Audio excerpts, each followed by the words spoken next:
What's going on, guys? Josh here at Trax RC, and in today's video I'm going to be fixing the broken chassis among other parts on my ARRMA KRATON 4S version 2. So as a lot of you guys know, in the last KRATON video I was just being dumb. I put the ramps in a spot, not really directly aiming at a tree, but there was a tree a little bit off to the left side of the ramps. Probably, I don't know, 50 feet away from the ramps. And the way I was jumping the KRATON, I was driving through the parking lot and then hitting the ramps, but I was kind of hitting them not straight on. I was kind of hitting them towards the path of the tree. And of course, on the third jump, I hit the tree, broke the chassis, and a lot of other parts that I'm going to explain to you guys in this video. So before I explain what part's broken, which I already have, but I just want to go over it again for new viewers, I just wanted to comment on some of the responses that I was getting from that video. A lot of you guys really liked it. It was really good entertainment, in my opinion. I'm not mad that it happened at all, and it was completely my fault because I hit the tree. Now, one topic that was brought up a lot in the comments was if it was another RC, you know, what would have happened. And to be honest, I do not know. I've hit a few trees with RC cars jumping, but nothing to this degree where I was going full speed. And I've never broken anything hitting a tree because it wasn't at those speeds. And this was actually the first time I ever completely broke an RC car in half. So I don't really know what should have happened or what should have not happened. But I will say that all the parts did come very quick. I'm relatively close to one of the distributing centers that Horizon has in Champaign, Illinois. It's about 2 to 3 hours where I'm at, so I get stuff the next day if I order from Horizon's site. And then even the 2 parts that I ordered that were on back order, I even got those as well. So now let's go over the new parts that we're going to be installing and also what broke on the KRATON. So for those of you that haven't seen the damage yet, this is what we're working with. Basically both of the rod ends on the center brace broke. There's a little steering link that connects the servo saver to the bell cranks that cracked. Of course the chassis is split into 2 halves. And then I also broke the center drive line right there. You can see it's in 2 parts. And then this is pretty minor. I could fix it with like glue, but I want to keep this thing as factory as possible. There's supposed to be a little post right here, a little standoff that goes into a hole for a screw to thread into. That little piece broke and it's actually still in the chassis. Yeah, this screw that's sticking out, there's plastic surrounding it, and that plastic is supposed to be attached to this. Basically sits together like that and it keeps the battery in place. And then another thing that broke but still actually works is a servo. And there's a crack in the case right there, and then also the ear mount is also cracked. So it seems like it might just be the case, but I'm just going to swap it out in this video. Hopefully I have a working one. If not, I'm going to steal it out of another RC because this servo isn't the best. It's not very strong. Clearly it's not very durable, but I'm surprised that it's still electronically working and mechanically working. It's just a little bit cracked. And then I think the last thing that I broke is this front section of the radio box. There's supposed to be a brace right there, and then it also ripped the screw all the way out on this top mount, and that looks to be like everything. And of course, to fix this mess, we got the center brace mount set. This is going to replace the broken rod ends on the center brace. This was actually on back order. I believe it was on back order until September. I got mine within a few days after I got all the other stuff, so I don't know what the deal was about that, but we got it, so that's good news. And then the other part that was on back order was the new radio box. This was on back order until August, I believe, so basically the end of the month. So it makes sense that I was able to get it within reasonable time. And then all the parts that were in stock at the time that I broke this, we got the new center drive shaft and then the steering part set, and the only thing I'm going to be using out of that is this little link right there. And then I had to get a new battery mounting set for the little plate that I broke. And then finally, of course, the chassis. Now the last thing that I'm going to be installing isn't something that's broken, but it's something that could break in the future and could be pretty catastrophic. And that would be new motor bearings for this 2400 kV brushless motor. A lot of people have been saying that these bearings, specifically, I think it's the one on the pinion side, that front bearing, it just basically collects a ton of dirt in there and just explodes. And it's just a cheaply made made bearing, I've heard. So I went ahead, went to jimsbearings.com, picked up one of their ARRMA 3S, 4S, and 6S motor bearing upgrade kit. It comes with 3 bearings. Of course, I'm only going to be using 2, but I figured I'd just upgrade this before that bearing actually explodes, because if and when it does explode, all the little ball bearings that are within a bearing are going to be throughout the entire motor. That's just going to be a pain to clean and get it all debris free, so I figured I'd do this now while everything is apart. And that's everything that I'm going to be putting on the Kraton today to get it up and running again. So I'm not going to film me doing this. It's just going to take way too long, and I'm kind of on a little bit of a time crunch right now to get it done. So I'll put you guys back on when it is all fixed. Alright guys, so the Kraton is finally put back together, and let me tell you, it took me way longer than I would have hoped. Still didn't take super long. It's, I think, like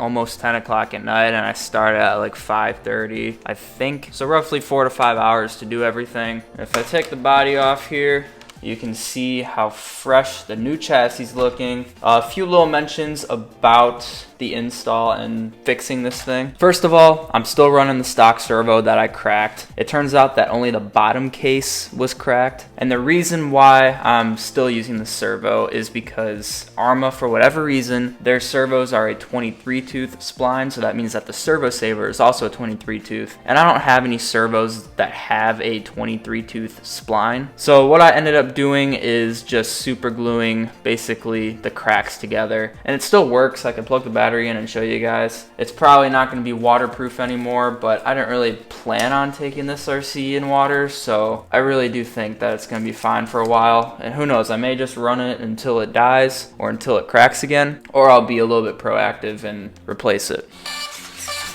So yeah, works fine, like I said, but comment down below what you guys think I should do with it. Now we're gonna go over some of the issues that I might have found design-wise with the Kraton. First of all, I don't think it's going to be a huge problem, but in a big crash like this, I feel like it played a little bit of a part. And this is just completely my opinion, and I'm basically just guessing. But as you guys know, I broke both the front and the rear rod ends on the chassis brace. And the rear one, only the rod end broke, but on the front, that plastic pivot ball actually cracked too. And it also ripped the rod end in half, as you can see there. Now, I don't have the pivot ball, I threw it away accidentally. But because that pivot ball was also cracked, I feel like if it was metal, it probably would have stopped the rest of this from breaking. Again, I'm just making guesses here, but that's my first complaint, just basically not having metal pivot balls throughout the entire truck. And my second complaint is the motor. Obviously, it's been an issue in past ARRMA motors where the bearings explode. And from what I have heard, it is from a cheaply made bearing getting a ton of dirt inside, and then basically it just explodes on itself within the motor. Luckily, mine was not exploded. They were both actually pretty smooth, but I found that the one on the pinion gear side, that front bearing, was a little bit rough due to all of the dirt in it.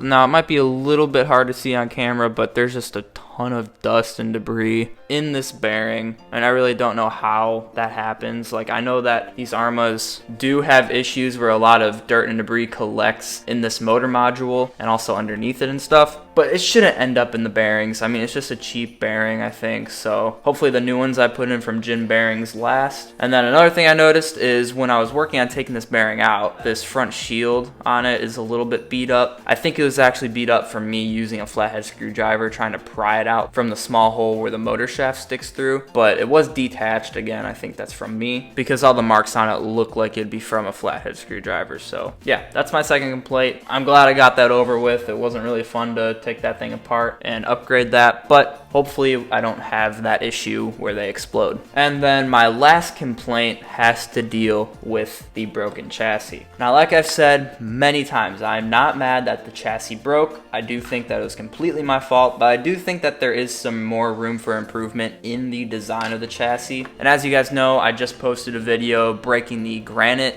3S chassis. It's my buddy's truck. I was taking it to the skate park, hit a fence, landed right dead center on a pole, and just cracked the chassis in half. Oh, that's fence.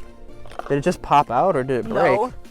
You're paying more. Are you serious? So that's 2 ARRMA chassis I've broken so far. Both of them were really hard hits, so I really don't think much would have survived. Like one of my Trax's cars, like my Stampede 4x4. It probably wouldn't have survived, but I do feel like the chassis wouldn't have broken in half, you know. The issue with the ARRMA chassis that I have is all the holes in the bottom of them. If I kind of put these two halves together so then we could get a feel for what it looked like before it broke, and then if I flip it over here, you can see that the crack started right at this top edge, and then it went down and immediately went to this hole where the battery strap comes out. And then it started again right at the end of that hole for the battery strap, went down here, up through this hole again, went to another hole in the chassis, and then it started again at the corner of this hole, and then it ended where it broke in half. So what does that mean? Basically, the holes in the chassis are weak points, and it's pretty clear as day that I think ARRMA might need to limit the amount of holes that they put in the chassis for like the battery straps. And I've seen this hole right here be an issue. Why do they even have this hole here? Like seriously, there's literally no reason for this hole. I don't know. I don't think it's gonna be like a huge major issue. It's just one of those things that I feel like could be designed a little bit better, or just even a better material plastic would help. I've heard that this new Horizon chassis plastic isn't great, and the one from Hobbyco was a little bit better because Hobbyco previously used to own ARRMA before Horizon bought them out. Basically, a better material plastic or just a little bit better design choice with less holes in the chassis I feel like should do the trick. So that's my last complaint about the truck. Another thing to mention is, I know I told you guys that I broke this front battery plate because basically the little plastic standoff it mounts to broke off in the chassis and I could not get it out by hand. What I ended up doing is basically using my Dremel to drill holes. I was planning on just cutting it out completely, but then I was able to basically deform the plastic enough to not make the broken piece rotate in the chassis. So then I was able to just take out the screw in the bottom and reinstall the new one on the new chassis. But I just thought I'd point that out because if you do end up breaking that battery plate, it's going to be pretty hard to get out without cutting a hole in the chassis, I think. I mean, I tried just using pliers to grip it and I couldn't even get that done. So because this was a broken chassis, I didn't care about cutting it up, but I wouldn't want to do that to a perfectly good chassis, you know. So I just thought I'd let you guys know that that's how I had to get that out. So guys, overall, honestly, I'm just shocked with the amount of comments and responses I was getting over that video where I broke the chassis on this thing. It was completely unexpected. I had a few hate comments about just like nitpicking basically, and I just don't care. I'm just out here having fun making videos for you guys. And I do think that I was the first one on YouTube at least to break the chassis in half on the Kraton V2. So I guess that's something cool to say, but you guys better buckle up because I'm just so excited to make more content with the Kraton 4S. I absolutely love the truck. Even though I broke it in half and had to spend $95 to fix everything, I do think that it is still a great buy and just a good overall truck for any kind of RC enthusiast. So with that being said, I hope that you guys enjoyed this video. If you did, leave it a like, share it with others so I can grow my channel.